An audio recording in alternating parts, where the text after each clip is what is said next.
Hello, everyone. Another day, another deadly attack by the Russian forces using drones and glide bombs. We talked about glide bombs several times at this point when I explained why they are dangerous and why they're tough to deal with. Also, it was the use of the glide bombs by Russians to this extent that prompted Ukrainian military to insist on lifting the restriction to use Western weapons against objects on Russian territory. Because with the glide bombs and with some of their some of their weapons located on Russian territory, on Ukrainian territory or very close to the border, they had a distance advantage. As of right now, the worst fighting is happening in the Donetsk region near Chasiv Yar. I'm sure you've heard this name before. You are not mistaken. It's been in the military side of this, in the news quite a few times. Fortunately, again, Ukrainians started getting some help, started getting some weapons, so they're able to retaliate and hold back any advances.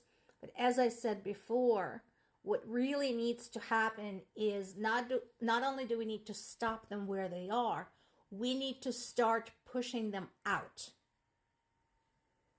There can be no peace in Ukraine as long as Russian army is present on Ukrainian territory.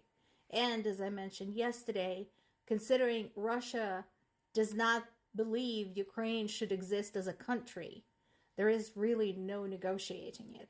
So we need enough help, we need enough weapons, we need enough support and enough training to be able to turn this around and aggressively get the Russian army, Russian equipment, Russian official out of Ukraine. This is interesting. Why is this interesting? Well, first of all, because US and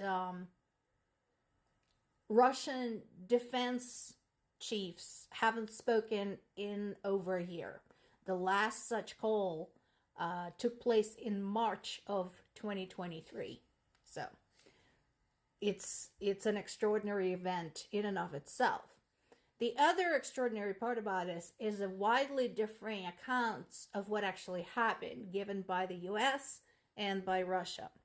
So I suggest that you read about this in multiple sources because, like I said, the difference in presentation is very interesting. So, what we know from the US side is that, according to Pentagon spokesperson Patrick Ryder, US Defense Secretary Lloyd Austin reached out to Russia's Defense Minister Andrei Belousov. And the purpose of the call was to talk about the threats that Russia issued directly to the US and to Ukraine as a result of US providing help to Ukraine. Okay? So, what Russia is saying is that no. Basically, yeah, sure, Austin initiated the call, but he did so because he felt intimidated by Belousov. I know whom I believe, but, you are free to draw your own conclusion. Just consider the source. So far, we've had so many lies from Russia, so much propaganda, so much brainwashing of their own people, anybody they can lay their little hands on, that I take everything they say with a huge grain of salt. Meanwhile, not all is well with Russia at home. To put this into perspective, I want to point out that Russia historically is deeply anti-Semitic. When Russia was sort of the core around which the Soviet Union revolved, it pushed those attitudes into the rest of the Soviet Union, into the other, what used to be Soviet republics, including Ukraine. While Ukraine is not perfect in that respect, it does have a very mixed population. And so national tolerance in Ukraine is far greater than in Russia. How do I know this? I was a child from a multinational family growing up in the Soviet Union. And most of the nationality-related abuse that I took and other mixed heritage kids or non-Russian kids took were from Russians, children and adults. So keep that in mind. This is setting the stage. Russia claims to be supporting Palestine, although in truth, I don't really think they give a shit. I think it's just to stick it to Israel for that reason, because Russia is deeply anti-Semitic.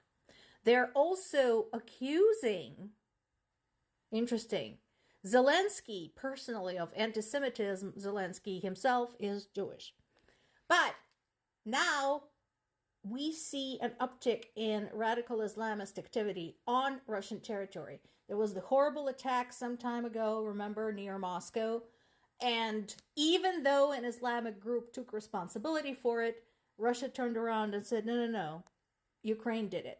Now we've seen the acts of terror against synagogues and churches in Dagestan, which is largely an Islamic region. The difference is that so far nobody has taken responsibility. The only thing we have is the word of the people on the ground who are saying that it was likely the local radical Islamist groups that did it. And the additional evidence they provided were the videos and photographs of certain lines, certain verses from the Quran painted as an act of vandalism on the walls of the synagogues. However, in its best tradition, Russia turned around and blamed the attacks on NATO and Ukraine. It's particularly ridiculous because it's like what Ukraine doesn't have anything better to do. Ukraine is a little busy, in case you haven't noticed. But that is the story they're pushing.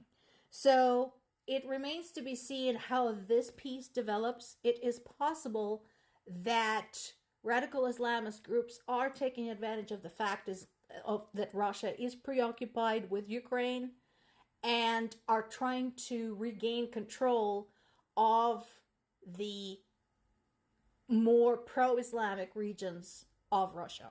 So more to come on this. The last but not least is this story from BBC talking about the LGBTQ soldiers serving in the Ukrainian army and the issues they're facing. Once again, when it comes to LGBTQ rights and acceptance, Ukraine is far from perfect. And again, how do I know this? I was a bisexual child growing up there and could not get acceptance even from my own parents. I mean, they still, love me. I still love them. We still interact regularly, but we never ever talk about who I am.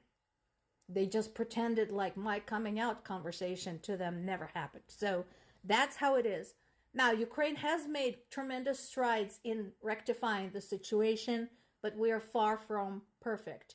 Ukraine is still working on this as it tries to adopt more European values in that respect. So this article in BBC talks about the LGBTQ soldiers who served, were wounded, and died at the front lines, and what they're dealing with as their loved ones are trying to cope either with the trauma or with their death.